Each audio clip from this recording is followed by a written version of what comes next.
प्यारे दोस्तों, सादर अभिवादन। मैं हूं महेश कुमार वैद्य और आप देख रहे हैं एनजेपी हरियाणा। दोस्तों, आज बात करेंगे हरियाणा कांग्रेस की, हरियाणा कांग्रेस के जिलाध्यक्षों की। जिलाध्यक्षों की नियुक्ति करने के बाद राव नरेंद्र सिंह पूरा प्रयास कर रहे हैं कि किसी तरह बूथ स्तर तक इकाइयां गठित हो जाए, लेकिन जो फीडबैक अभी तक का आया है, जिला अध्यक्ष कहीं पर भी बूथ इकाइयां गठन करने की पहल नहीं कर पाए हैं और कई जिलों के अध्यक्ष उन्हें सौंपे गए काम को सही तरीके से पूरा नहीं कर पाए हैं।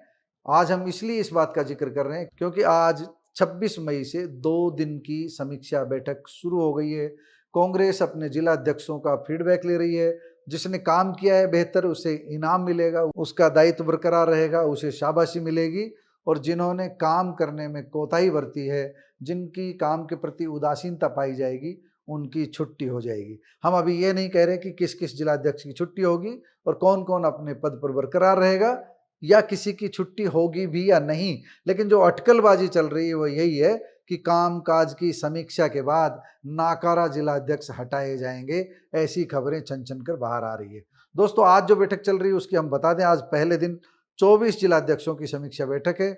इनमें कामकाज का रिव्यू होगा और अपने अपने क्षेत्रों में एक रिपोर्ट भी जो मांगी गई है, जो उसमें रिपोर्ट के साथ साथ एसआईआर पर भी मंथन होगा। जो स्पेशल चुनाव आयोग एसआईआर करा रहा है, उस पर भी मंथन होगा कि भारतीय जनता पार्टी की टीम कांग्रेस समर्थकों के वोट काटने में कामयाब न हो जाए, इसलिए निगरानी तंत्र को मजबूत किया जाएगा। इसे लेकर कांग्रेस पूरी गंभीरता से काम करेगी।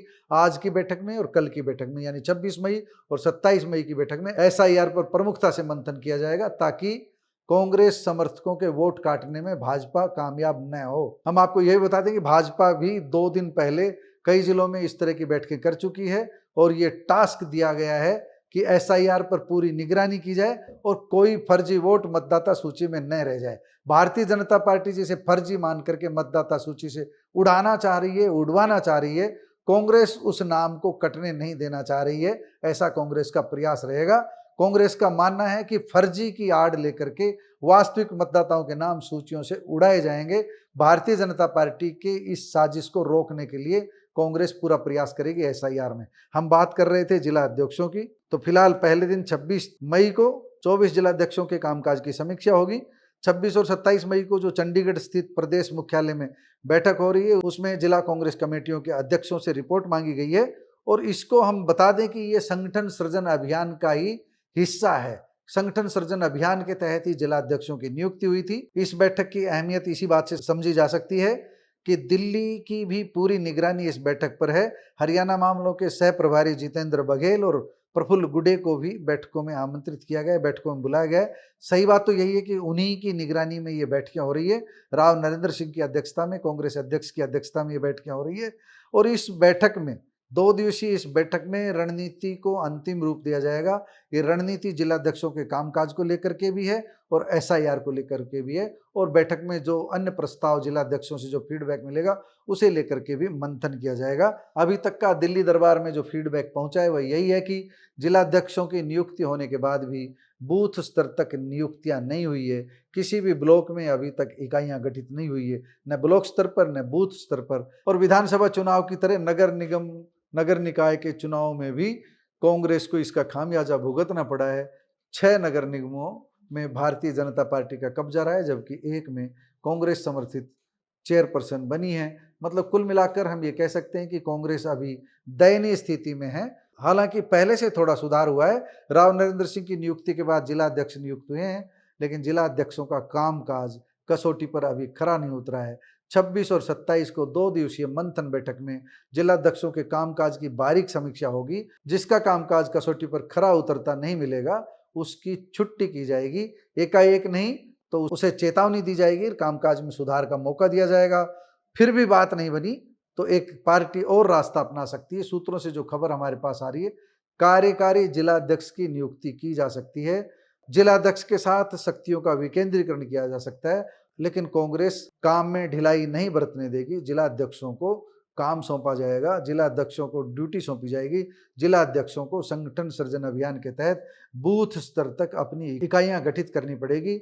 जब तक एक एक बूथ पर महिला इकाई, महिला मोर्चे की इकाई नहीं होगी, यूथ की इकाई नहीं होगी, जनरल बॉडी की इकाई नहीं होगी, तब तक कौन थैला उठाने वाला होगा चुनाव में कांग्रेस को, फिर मुश्किल का सामना करना पड़ेगा। इसलिए कांग्रेस के सामने सबसे जरूरी है संगठन सृजन का काम पूरा करना। कांग्रेस ने अनुसूचित जाति प्रकोष्ठ भी बनाया है, ओबीसी प्रकोष्ठ की हाल ही में नियुक्ति हुई है। चंद्र प्रकाश को ओबीसी विभाग का प्रदेश स्तर पर चेयरमैन बनाया गया है, हरियाणा का चेयरमैन बनाया गया है। इन सबको अपनी अपनी टीम गठित करनी होगी। जब कांग्रेस की फौज खड़ी होगी तब जाकर के भारतीय जनता पार्टी की मजबूत सेना से मुकाबला संभव होगा। अन्यथा भारतीय जनता पार्टी विधानसभा चुनाव की तरह, नगर निकाय चुनाव की तरह जीतती रहेगी। कांग्रेस केवल एक ही सूरत में सत्ता में आ सकती है और वह सूरत है मजबूत संगठन। मजबूत संगठन कौन बनाएगा ये देखने की बात होगी।